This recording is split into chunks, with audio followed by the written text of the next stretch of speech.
Let's talk about Paul O'Sullivan, the self-styled corruption buster who walked into Parliament like he was coming to audit ESCOM and walked out like he was late for a golf weekend in Cape Town. No formal dismissal, no thank you chair, no respect for the house. Just zip up the laptop bag and exit stage right. Say, thought this was Uber. I arrived voluntarily, I will leave voluntarily. Voluntarily? My brother, this is Parliament. Not a branch invitation. And the drama, cinematic. While evidence leader, Advocate Bongiwe Mkize, still had questions lined up, O'Sullivan decides, I'm finished, stands up, packs up, starts heading for the door. And suddenly, the ad hoc committee became WWE tag match. Enter Julius Malema. Yeah, I have reached a point now, Chairman, where I have to go. No, Chair, it's not going to leave. It's not going to leave. She's going to ask her questions. He's not going to leave. If he leaves here, he's walking out. He's not going to leave until you release him. He's walking out of Parliament. Yes. Chair, he cannot be allowed. He's doing the same thing with Batoyi. You can't live here. Yes. We are appearing before us. Unfortunately, I made it clear. We don't care about your flight. Thank you. You're not being released here. You must be arrested. We'll open a case now. Pardon? We'll open a case no. Now. This man must not be allowed to go out of this country. I did not come here on a summons. I came here of my own free will, and I'm leaving of I think he can go. Mr. O'Sullivan. The question that I had for him is Mr. O'Sullivan. He wanted no, Jay. Mr. O'Sullivan. I told him. It's fine. South Africa nearly had its parliamentary airport interception. Then David Skosana literally blocks the door like a security guard at a tavern after 2 a.m. We will open a case, he shouts. This man must not leave the country. And O'Sullivan, calm, defiant, borderline auditioning for a Netflix documentary called The Day I Walked Out of Parliament. Now, here's where it gets spicy, because after the chairperson adjourned and referred the matter to legal services, which in government time means see you next week, Malema snapped. And this wasn't just political theater. This was a full ideological missile launch. He said what many were thinking, but wouldn't dare say inside that chamber. Let's hear what Malema said. If you know what white supremacy meant, and you are unable to read, you only react to action. You saw it in action today. You don't have to read anything.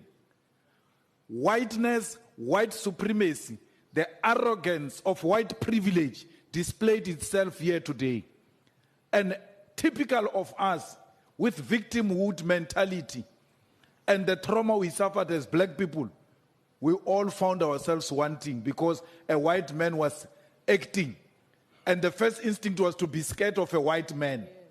And we reacted when the white man was long gone, because that's how we were framed. That was a white supremacy in action. And it took us aback, including you, Chair. You were looking at it like, what's happening now? And you couldn't react. I was watching him when he was walking towards you. Yeah, I said to him, sit down, man. And then he said, no, I'm leaving. And I didn't know what to do. And then I realized later when he's left, this guy was supposed to be stopped.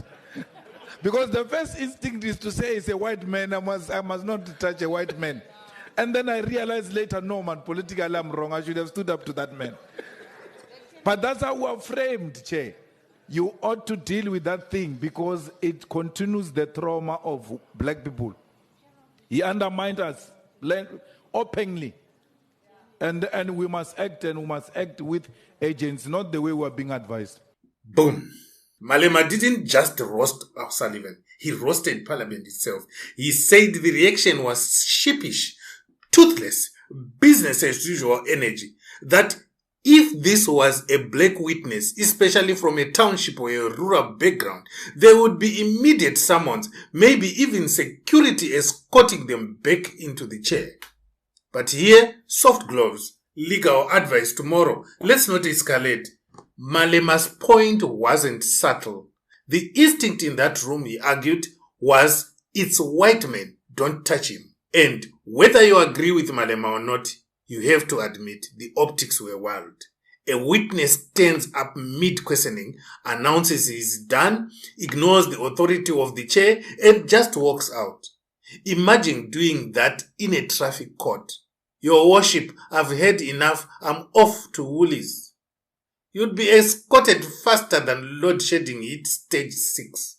Now, let's roast O'Sullivan properly. Say, you cannot spend years presenting yourself as the fearless corruption warrior, the man who holds power accountable, and then fold when the accountability spotlight turns on you. You can't tell MPs not to shout at you, get grilled about your credentials, payments, and credibility, and then rage quit like a gamer who just lost on FIFA. You don't get to disrespect Parliament and then claim moral high ground about institutional integrity. If you are going to fight the system, don't faint when the system fights back. The irony is delicious. A man famous for exposing corruption says he respects the rule of law, then ignores parliamentary procedure because he has a flight. A flight. Say, South Africa's democracy does not revolve around your boarding pass. And here's the bigger issue. Parliament looked stunned. There was no immediate enforcement, no security move, no procedural muscle flex, just let's seek legal advice. Legal advice for someone who just defied the authority of the House in real time. Malema's anger wasn't just racial rhetoric for applause. It was institutional frustration. Parliament is one of the 3 arms of state.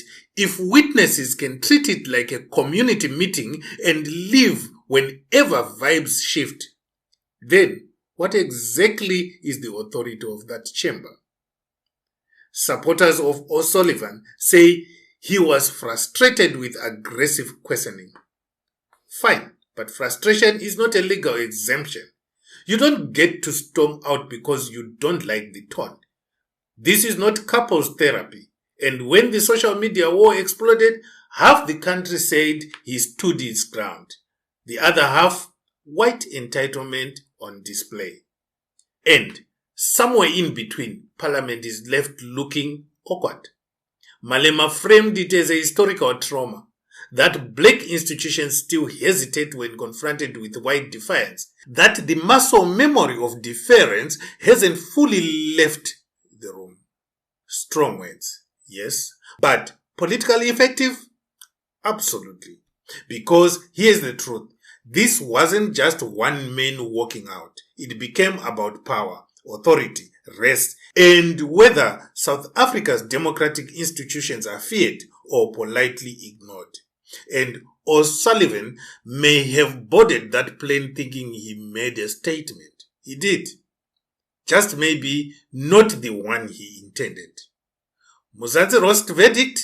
If you volunteer to testify before Parliament, you don't get to declare halftime and leave. This is not a rugby match. This is oversight. And if Parliament wants respect, it better show it has teeth. Because right now, the image that went viral isn't one of accountability. It's a man packing his bag and saying, I'm done. And a room full of MPs trying to decide what to do next. South African politics, where even committee meetings come with popcorn. Ladies and gentlemen, subscribe, share, and make your comments known in the comments section.